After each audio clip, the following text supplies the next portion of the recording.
దేవునికి స్తోత్రము, దేవదేవునికి వందనములు. ప్రభు అయినటువంటి యేసుక్రీస్తు నామంలో మీ అందరికీ శుభములు తెలియజేస్తున్నాను. ప్రియ సహోదరి సహోదరా, ఈ ఉదయకాల సమయంలో దేవుని యొక్క వాక్యం సెలవుస్తుంది. మనం చూడండి, అనేక సందర్భాల్లో అనేక సమయాల్లో ప్రార్థన చేయటానికి వెనకడుగు వేస్తూ ఉంటాము. ప్రార్థన చేయటానికి భయపడతాము, సిగ్గుపడతాము, నిర్లక్ష్యం చేస్తూ ఉంటాము. అందుకే ఎబ్బేజు ప్రార్థన చేస్తున్నాడు, ప్రభువా నాకు ఇరుకులో విశాలత దయచేయమని. చూడండి, ఇరుకులో ఎక్కడైనా విశాలత ఉంటుందా? విశాలతలో ఇరుకు ఉంటుంది, కానీ ఇరుకులో విశాలత రాదు. కానీ ఎబ్బేజు దేవుని యొక్క మనసును ఎరిగినటువంటి వాడు, దేవుని యొక్క గొప్పతనం ఎరిగినటువంటి వాడు. దేవా, ఇదిగో నాకు ఇరుకులో విశాలత దయచే, నా సరిహద్దుల్ని విశాలపరచు. అవును కదా, దేవునికి నిజంగా మొరపెట్టినట్లయితే ఇరుకులో విశాలత కలిగి చేస్తాడైనా, సరిహద్దుల్ని విశాలపరుస్తాడైనా. అందుకే ఈ ఉదయకాల సమయంలో ఒక వ్యక్తిని మీకు పరిచయం చేయాలనుకుంటున్నాను. ఆ వ్యక్తి మనందరికీ తెలిసినటువంటి ఆ స్త్రీ.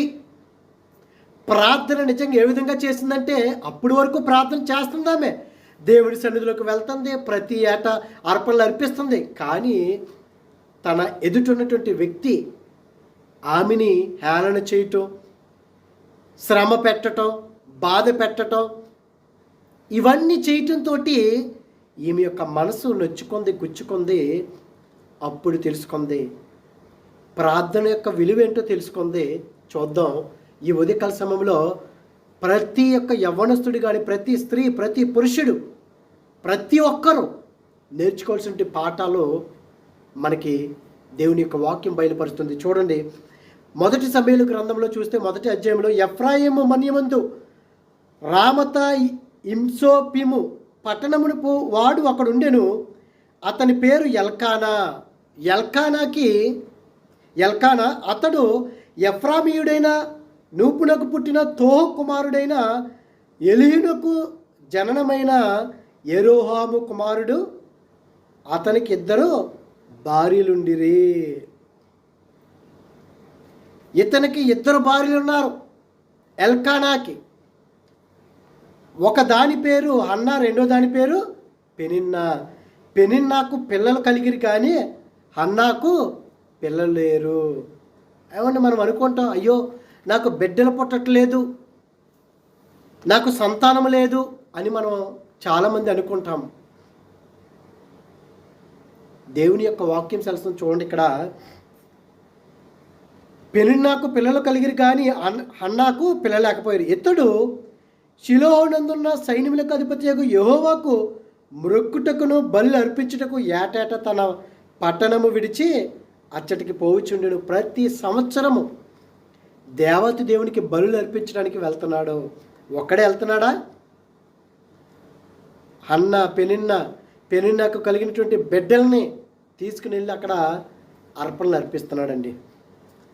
ఆ కాలంలో ఏలీ యొక్క 2 కుమారులకు హోప్ని, ఫినాసులు యెహోవాకు యాజకులుగా నుండిరి. ఎల్కానా తాను బలి అర్పణ చేసినాడు.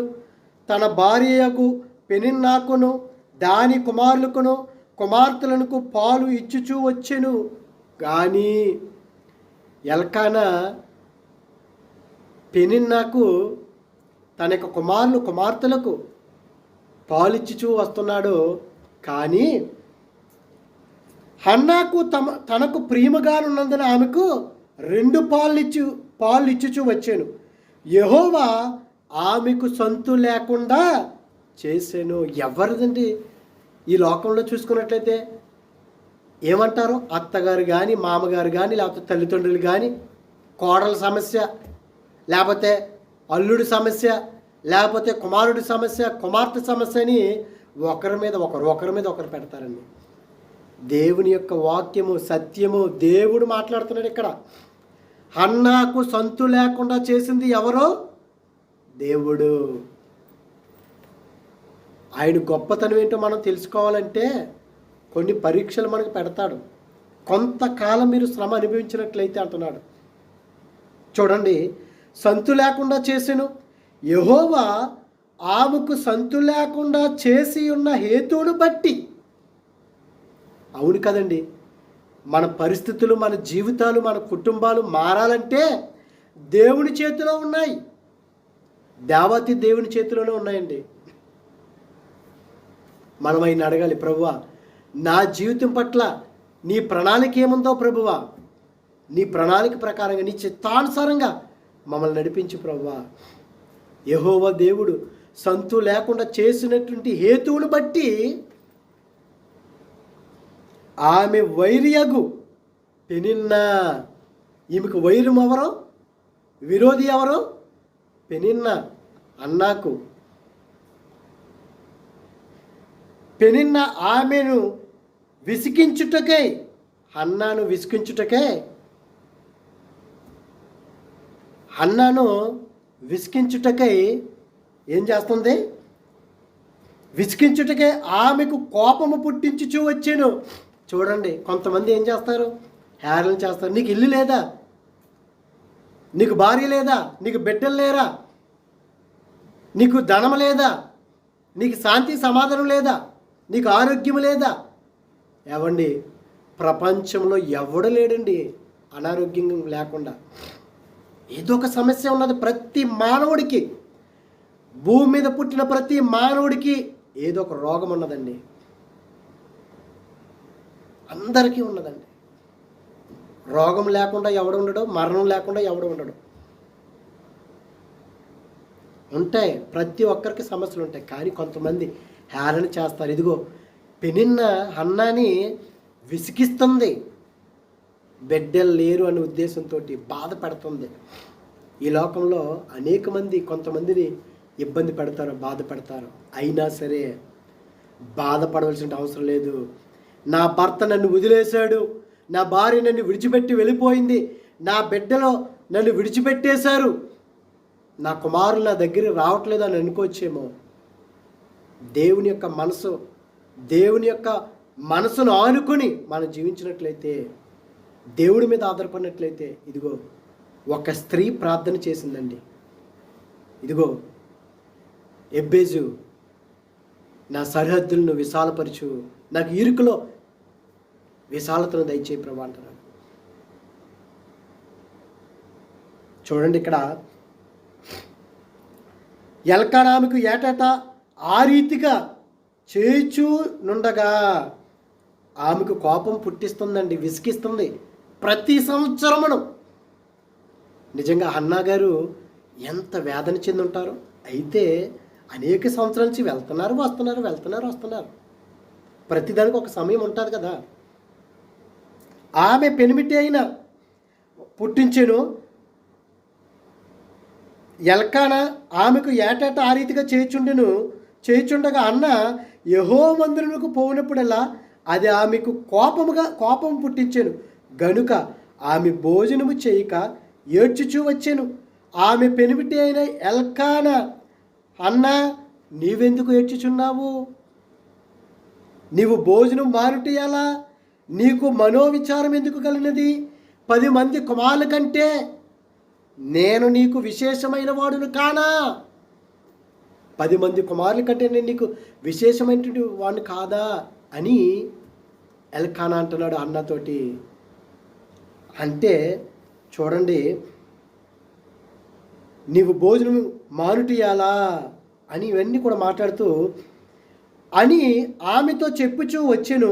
వారు షీలోహోలో అన్నపానమును పుచ్చుకొనిన తరువాత హన్నా లేచి యాజకుడైన ఏలీ మందిర స్తంభము దగ్గర నున్న ఆసనము మీద కూర్చుని ఉండగా బహు దుఃఖాక్రాంతురాలై వచ్చి యెహోవా సన్నిధిని ప్రార్థన చేయుచు బహుగా ఏడ్చుచు. చూసారా, దుఃఖాక్రాంతురాలైంది. అనేక సంవత్సరాలు చేస్తుంది, ఏటేటా ఆ విధంగానే చేస్తుంది. కానీ ఈ సంవత్సరం బహు దుఃఖాక్రాంతురాలై ఏడ్చుచు దేవుని యొక్క సన్నిధిలోనికి వెళ్ళి ప్రార్థన చేస్తుందండి. అయ్యో, నాకు బిడ్డలు లేరు, నా భర్త నన్ను విసిగిస్తున్నాడు, నాకు బిడ్డలు లేరు, నా సౌతి పెనిన్న ఇబ్బంది పడుతుంది, నా కుటుంబము ఆర్థిక పరిస్థితులు సరిగ్గా లేవు, అనేక మంది హేళన చేస్తున్నారు, ఇదిగో నాకు సరైనటువంటి జ్ఞానం లేదు, అనేక మంది వెర్రివాడిగా నన్ను ఎంచుతున్నారు అని మనం బాధపడవచ్చు. దేవుని యొక్క వాక్యం సెలవిస్తుంది, నువ్వు ఎప్పుడైతే విరిగి నలిగినటువంటి హృదయంతోటి దేవుని యొక్క సన్నిధిలోకి మనం వస్తామో, అటువంటి హృదయం కలిగినటువంటి వారి యొక్క ప్రార్థన దేవుడు ఆలకిస్తాడండి. ఎవరు ప్రార్థన చేస్తారని ప్రార్థన ఆలకించడు దేవుడు.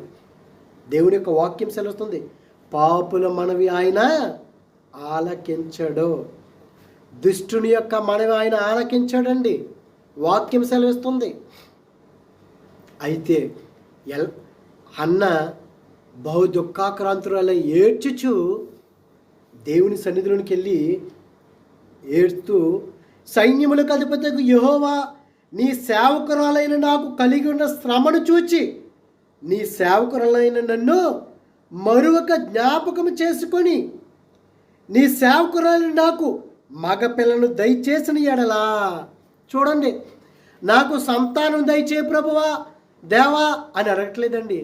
ఇదిగో దైవ సేవకురాలైనటువంటి నన్ను మీరు జ్ఞాపకం చేసుకో దేవా, నాకు ఒక మగ బిడ్డని, ఇంకా నాకు బిడ్డలు దయచేయడం లేదు, కోరుకున్నది ఎవరు కావాలో, నాకు ఆడపిల్ల కావాలా మగపిల్ల కావాలా, నాకు ఒక మగ బిడ్డని దయచేయి.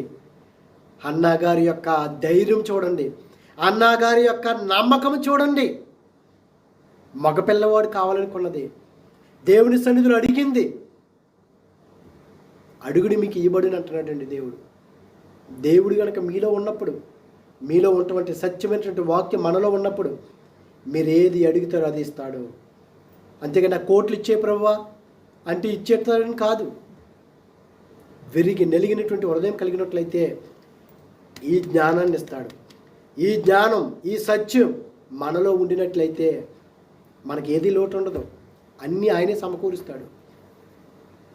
ఇదిగో సైన్యములకు అధిపతికి యెహోవా, నీ సేవకురాలను నాకు కలిగి ఉన్న శ్రమను చూచి నీ సేవకురాలను నన్ను మరొక జ్ఞాపకం చేసుకొని నీ సేవకురాలను నాకు మగపిల్లను దయచేసిన ఎడల వాని తల మీద క్షౌరపు కత్తి అన్నటికి రానియక.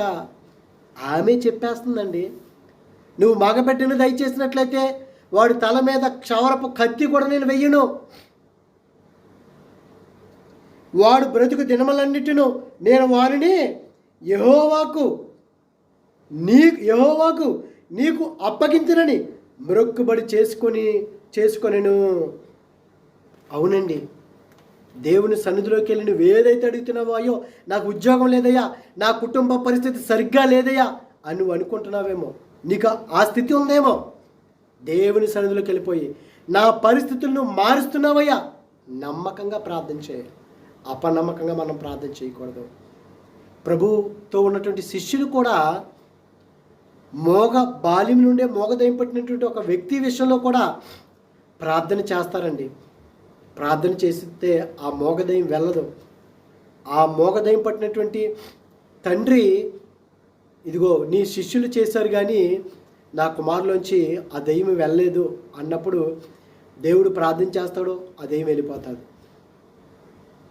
అప్పుడు యేసుక్రీస్తు వారు ఒంటరిగా ఉన్నప్పుడు, ఆ ఒంటరి సమయంలో ఎవరు లేనప్పుడు అడుగుతున్నారు, ఇది ఎలా సాధ్యమైంది? ఇదిగో ప్రార్థన వలన తప్ప, విశ్వాస సహితమైనటువంటి ప్రార్థన వల్ల తప్ప దేని వలన కాదు. అన్న ప్రార్థన చేస్తుంది, నమ్మకంతో చేస్తుంది, విశ్వాస సహితమైనటువంటి ప్రార్థనతో చేస్తుంది.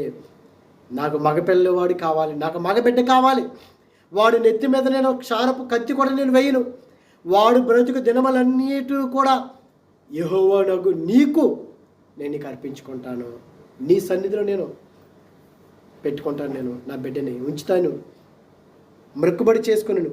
ఆమె యెహోవా సన్నిధిని ప్రార్థన చేయుచుండగా ఏలి ఆమె నోరు కనిపెట్టుచుండెను. ఏలి అనగా అన్న తన మనసులోనే చెప్పుకొని చుండెను, ఆమె పదవులు మాత్రమే కదులుచుండి ఆమె స్వరము వినబడక ఉండెను గనుక ఏలి ఆమె మత్తురాలి ఉన్నదనుకుని, ఎంతవరకు నీవు మత్తురలై ఉందువు, నీవు ద్రాక్షారసమును నీ యొద్ద నుండి తీసివేయమని చెప్పగా, అన్న అది కాదు, నా ఏలిన వాడు నేను మనోదుఖము గలదానై ఉన్నాను, నేను మత్తురాలే లేదు, నా ఏలిన వాడా మనోదుఖము కలిగి ఉన్నాను. మనోదుఖము కలిగినటువంటి వారు కేకలేసి ప్రార్థన చేయరు, గట్టిగా ప్రార్థన చేయరు, హృదయం విరిగిపోతుంది, హృదయం కరిగిపోతుంది. మనోవేదన అంటే అదేనండి. మాటలు రావింకా ప్రార్థనలోను. అట్టి రీతిగా ప్రార్థన చేస్తుంది హన్న. అది గ్రహించుకోవాలనేటువంటి ఏలీ గారు, నువ్వెంతవరకు మత్తురాలు ఉంటే మత్తును విడిచిపెట్టు, ద్రాక్షరసను విడిచిపెట్టు అంటే, లేదు నా ఏను వాడ, నేను దుఃఖాక్రాంతురాలనే, మనోవేదంతో నేను ప్రార్థన చేస్తున్నాను. ప్రియ సోదరి సోదరులారా, దేవుని యొక్క వాక్యము సత్యమైనది. నువ్వు నమ్మినట్లయితే విరిగి నలిగినటువంటి హృదయంతోటి, మనోవేదనతోటి, మంచి మనస్సాక్షి కలిగి విశ్వాస సహితమైనటువంటి ప్రార్థన చేసినట్లయితే దేవుడు గొప్ప కార్యం చేస్తాడు. ఎబ్బేజు ప్రార్థన ఆలకించినటువంటి దేవుడు, ఎబ్బేజు ఇరుకుని విశాలపరిచినటువంటి దేవుడు, ఇదిగో ఈ ఉదయకాల సమయంలో దేవుడు నీ ప్రార్థన ఆలకిస్తాడు. అయ్యో ఏంటి ప్రభువు ఈ శ్రమలో, నేను భరించలేనటువంటి శ్రమలో అని అనుకుంటున్నామేమో. కొంతకాలం మీరు ఓపిక పట్టినట్లయితే, కొద్ది కాలం మాత్రమే ఆ శ్రమను అనుభవించినట్లయితే దేవుడు మీ మార్గాలను సరళం చేస్తాడైనా. అయితే మనం చేయవలసింది మనో దుఃఖముతోటి, ఆవేదనతోటి, పూర్ణ హృదయముతోటి, పాపరహితమైనటువంటి, పాపము లేనటువంటి, కల్మషము లేనటువంటి ఆ హృదయముతోటి దేవుణ్ణి ప్రార్థించినట్లయితే క్షణాల్లో ఈ లోకంలో ఏది కూడా అంత స్పీడ్గా రాదు, క్షణాల్లో వచ్చేస్తుందండి ఆన్సర్. దేవుడు అంత గొప్ప దేవుడు, ఆయనకు అసాధ్యం ఏదంటే ఏది లేదు. అటువంటి ప్రార్థన మనం చేయాలి. ఇదిగో నా ఇల్లు వాడు మనోదుఖము కలదని ఉన్నాను, నేను ద్రాక్షారసమైన మద్యమునైనను పానము చేయలేదు, కానీ నా ఆత్మను యెహోవా సన్నిధిని కుమ్మరించుకొనిచున్నాను. అవునండి, మన ఆత్మను దేవుని యొక్క సన్నిధిలో కుమ్మరించాలి. ఎవడైనా సరే, ఏ స్థితిలో, ఏ పరిస్థితులైనా నీ ఆత్మను కుమ్మరించాలి. వచ్చేదో నువ్వు మోకరం చేసి ప్రార్థన చేసేస్తే కాదు. మన ఆత్మను కుమ్మరిస్తే ఇంకా మాటలు రావండి. మనో దుఃఖమే, దైవ చిత్తానుసరైనటువంటి దుఃఖం అది. ఆ దుఃఖంలో నువ్వు అడిగినట్లయితే దేవుడు నీకు సమాధానం దయచేస్తాడు. ఇదిగో నా ఆత్మను కుమ్మరించుచున్నాను, నీ సేవకులను నన్ను పనికిమాలిన దానిగా ఎంచవద్దు. అత్యంతమైన కోప కారణమును బట్టి బహుగా నిట్టూర్పులు విడుచుచు నాలో నేను దీన్ని చెప్పుకొనిచుంటేను అంతటి ఏలు నీవు క్షేమంగా వెళ్ళము. అవును, నువ్వు ప్రార్థన చేసావు, విశ్వాస సహితుడి ప్రార్థన, క్షేమంగా వెళ్ళండి. ఇదిగో దేవునితో నీవు చేసుకుని మనవిని ఆయన దయచేయునుగా. కానీ ఆమెతో చెప్పగా ఆమె అతనితో, నీ సేవకురాలని నేను నీ దృష్టికి కృపనందును కాక నేను. తరువాత ఆ స్త్రీ తన దారిని వెళ్ళిపోయి భోజనము చేయించు నాట నుండి దుఃఖముఖిగా నుండుట మానెను. చూసారా, నువ్వు దేవుని సన్నిధిలో నీ ఆత్మను కుమ్మరించి విశ్వాస సహితమైనటువంటి ప్రార్థన చేసినట్లయితే ఇంకా తర్వాత బాధపడవసరం లేదు. అంతేగాని నువ్వు విశ్వాస సహితుడి ప్రార్థన చేయవు, దైవ చిత్తానుసరైనటువంటి, దైవ ఆ దుఃఖానుసరైనటువంటి ఆ ప్రార్థన చేయవు.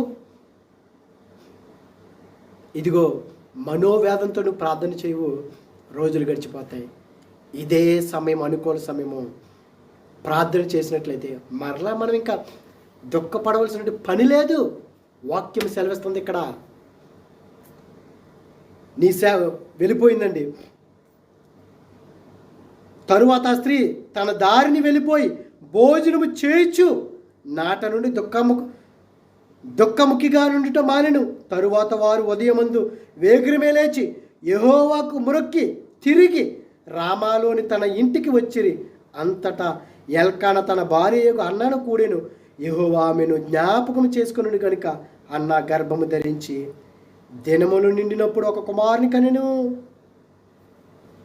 ఏదైతే గనక దేవునికి మొక్కుకుందో అది అర్పించింది.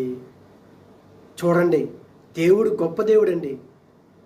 అట్టి రీతిగా మనం ప్రార్థన చేసినట్లయితే ఈ క్షణాన్నే దేవునికి సమాధానం దయచేస్తాడు. ఇప్పుడే మన ఆత్మను ఆయన ఎదుటి కుమ్మరించినట్లయితే మనం మరలా దుఃఖపడవలసిన పని లేదు. మీ ప్రతి బాష్ప బిందును తుడుస్తా అన్నాడు. అంటే మామూలుగా ఏదో బాధ కలిగింది, నా అప్పులు ఉన్నాయి, దెబ్బ తగిలిందని ఆ ఏడుపులు కాదు. నీ ఆత్మను కుమ్మరించి మనోవేదంతో ప్రార్థన చేసినట్లయితే అటువంటి వారి ప్రార్థన, ఎవరైతే విరిగి నలిగినటువంటి హృదయం కలిగి ప్రార్థన చేస్తారో వారికి యెహోవా సమీపంగా ఉంటా అన్నాడు. అటువంటి వారికి నీ ప్రార్థన ఆలకిస్తాడు, నీకు సమాధానం ఇస్తాడు. అటువంటి కృప దేవుడు మనందరికి అనుగ్రహించును గాక. ఆమేన్. పరిశుద్ధుడా, ప్రేమగల తండ్రి, మహిమగల దేవానికి స్తోత్రములు ప్రభువా. ఇదిగో తండ్రి, పెనిన్నా ప్రభువా, ఏటేటన తండ్రి ఆమెకు కోపము రేపుతూ విసిగిస్తూనయ్యా బిడ్డల్లేరని. ఇదిగో ఈ దినాల్లో కూడా అనేక మంది తల్లిదండ్రులు కావచ్చు, అత్తమామలు కావచ్చు, సహోదరులు, స్నేహితులు కావచ్చు అయ్యా, బిడ్డలేనటువంటి వారిని అనేక మందిని ఏలన చేయటం, విసిగించటం, కోపం రప్పించడం చేస్తున్నారయ్యా. నీ సమయం ఉందయ్యా. సంతు లేకుండా చేసింది నీవే, మరలా గర్భాన్నిచ్చేది నువ్వేనయ్యా. ఇదిగో తండ్రి, అనేక మంది బిడ్డలు శాంతి సమాధానం లేకుండా, సంతోషం లేకుండా, కుటుంబంలో ప్రభావ సరైనటువంటి స్థితి లేకుండా జీవిస్తున్నారయ్యా. అనేక మంది చూసి హేళన చేస్తున్నారయ్యా. ఇదిగో తండ్రి, ఆ పరిస్థితులన్నీ కూడా చక్కదిద్దేవాడు నీవే ప్రభువా, పరిస్థితులు మార్చేవాడు నీవే కనుక ఒక్కసారి మీరు జ్ఞాపకం చేసుకోండి. ఆత్మను ప్రభుని ఎదుటి మేము కుమ్మరించేవారుగా, మనోవేదనతోటి ప్రభు మేము ప్రార్థన చేసేవారుగా భాగ్యం దయచేయమని, అనారోగ్య బిడ్డలకు ఆరోగ్యాలు దయచేయండి. నీ కృపలో మమ్మల్ని భద్రపరచమని క్రీస్తు నామమున అడిగిన పరమ తండ్రి. Amen, amen. God bless you all.